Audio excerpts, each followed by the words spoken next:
तो आज की इस वीडियो में मैं इस क्वेश्चन का जवाब देने वाला हूँ, जो कि है how many hours should you study in a day. तो ये क्वेश्चन हर एक स्टूडेंट के माइंड में आता है और ये उसके लिए इम्पॉर्टेंट भी हो जाता है, क्योंकि हर स्टूडेंट अच्छे मार्क्स स्कोर करना चाहता है और धीरे धीरे स्टडी का प्रेशर जो है वो भी बहुत बढ़ता जा रहा है। तो आप लोगों ने ये सवाल बहुत से लोगों से पूछा होगा और उन्होंने आपको यही बताया होगा कि भाई डिपेंड करता है। मैंने भी अपने कई सीनियर से सवाल पूछा था और उन्होंने भी मुझे ये कहा था तुम्हारे ऊपर डिपेंड करता है। और ये आंसर काफ़ी हद तक सही भी है, क्योंकि हर बच्चे की अपनी कैपेबिलिटी होती है और एक प्रीवियस बैकग्राउंड भी होता है कि वो अब तक कितने घंटे पढ़ते आ रहा है। ऐसा नहीं हो सकता कि अभी आप 4 घंटे पढ़ रहे हो और अगले दिन से आप 12 करने लग जाओ। धीरे धीरे हो सकता है थोड़ा, लेकिन उसमें समय लगेगा। तो कई सारे तरह के बच्चे होते हैं। अभी हम एग्ज़ाम पर्पज़ के लिए 2 तरह की बाइफर्केशन ही कर रहे हैं सिर्फ। एक स्लो लर्नर्स, जैसे कि मैं भी था क्लास 12th में, और कुछ होते हैं क्विक रिटेनर्स। स्लो लर्नर यानी कि जिनको समझ में सब कुछ आ जाता है बट माइंड में रिटेन करने के लिए बार बार रिवीजन करना पड़ता है। मैक्सिमम बच्चे इसी कैटेगरी में ही आते हैं। तो हमें क्या है, रिवीजन बार बार करना है, तो इतनी बात हमें समझ में आता है कि हमें टाइम जो है वो ज़्यादा इन्वेस्ट करना ही पड़ेगा और हमें ज़्यादा स्टडी करनी ही पड़ेगी अगर हमें अच्छे मार्क्स स्कोर करने हैं। दूसरी तरफ कुछ बच्चे होते हैं क्विक रिटेनर, उनको एक बार ही पढ़ लो तो बहुत है उनके लिए। हद से ज़्यादा उनको एक बार ही रिवीजन की रिक्वायरमेंट है, बाकी वो सब वो लोग संभाल लेंगे। तो उनको जो है अगर वो कम टाइम भी देते हैं तो ज़्यादा आउटपुट आ जाता है। अगर आप भी मेरी तरह कैटेगरी 1 से हैं तो कोई डिप्रेस होने की ज़रूरत नहीं है। आपको बात समझनी होगी कि ये रियलिटी है और हमें जो है अपने ऊपर ज़्यादा टाइम इन्वेस्ट करना पड़ेगा ताकि हम भी एक अच्छा रिजल्ट ला सके। तो आपके जो एग्ज़ाम्स है वो टर्म 1 के नवंबर या दिसंबर में होने वाले हैं। तो एग्जाम्पल के लिए मैं मान के चल रहा हूँ कि आपके एग्ज़ाम्स नवंबर में है, तो आपके पास 2 मंथ्स हैं, सितंबर और अक्टूबर।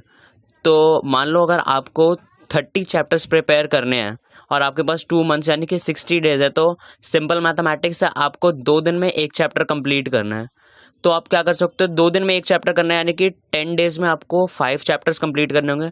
तो अगर आपके पास 5 सब्जेक्ट्स हैं तो आपका मेन टारगेट है कि हर 10 डेज में मेरे को हर सब्जेक्ट का एक एक चैप्टर ज़रूर कंप्लीट कर लेना है। इस तरीके से आप करोगे तो धीरे धीरे आपका कंप्लीट हो जाएगा। लेकिन इसका ये बिल्कुल भी मतलब नहीं है कि आप एट अ स्ट्रेच पढ़ने बैठ जाओ। कि मान लो कई बंदे होते हैं जो सुबह जैसे 10 बजे पढ़ने बैठे तो रात के 10 बजे तक पढ़ रहे हैं।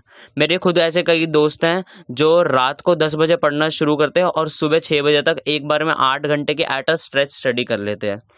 तो मैं उसको जो है फाइन नहीं मानता हूँ। हो सकता है उनके लिए सही होता होगा, अगर आप में से कोई है उनको सही लग रहा है तो आप कर सकते हो अपने अकॉर्डिंग, लेकिन मैं इसको सही नहीं मानता हूँ, क्योंकि इससे आपकी प्रोडक्टिविटी बढ़ती नहीं है, कम हो जाएगी। शुरू में तो आपको लगेगा कि आप बहुत ज़्यादा स्टडी कर रहे हो, लेकिन 2 दिन 4 दिन के बाद आपको थकावट होने लग जाएगी और आप फिर इतना ज़्यादा सोओगे कि आपका जो समय है वो बहुत ज़्यादा ख़राब होने लग जाएगा। तो एट अ स्ट्रेच 10-12 घंटे पढ़ने की जगह आप क्या कर सकते हो, आप अपने दिन में जो है 3 घंटे का स्लॉट बना सकते हो। अब इस 3 घंटे में आपको 3 घंटे पढ़ाई नहीं करनी है, आपको ये 3 घंटे के स्लॉट में सिर्फ 2 घंटे पढ़ाई करनी है और 1 घंटा आप रेस्ट करो, घूमो, खेलो, आप कुछ भी करो, अमेज़ॉन चलाओ। लेकिन इस 2 घंटे में आपको अर्जुन बनना पड़ेगा, यानी कि आपको अपने टास्क पे फोकस करके चलना पड़ेगा कि इस 2 घंटे में मुझे कंप्लीट करना ही करना है और डिस्ट्रैक्शन से दूर रहना है। डिस्ट्रैक्शन में सबसे मेन चीज़ आपकी आ जाती है आपका मोबाइल और टीवी। टीवी तो यार भूल ही जाओ, और हो सके तो अपने जो फैमिली है उससे भी ज़्यादा इंटरेक्शन मत रखो, क्योंकि अगर आप ज़्यादा इंटरेक्शन रखोगे तो वो बताने लग जाएंगे आपके गली में किस बच्चे के 95 आए हैं, किस बच्चे के 96 आए हैं।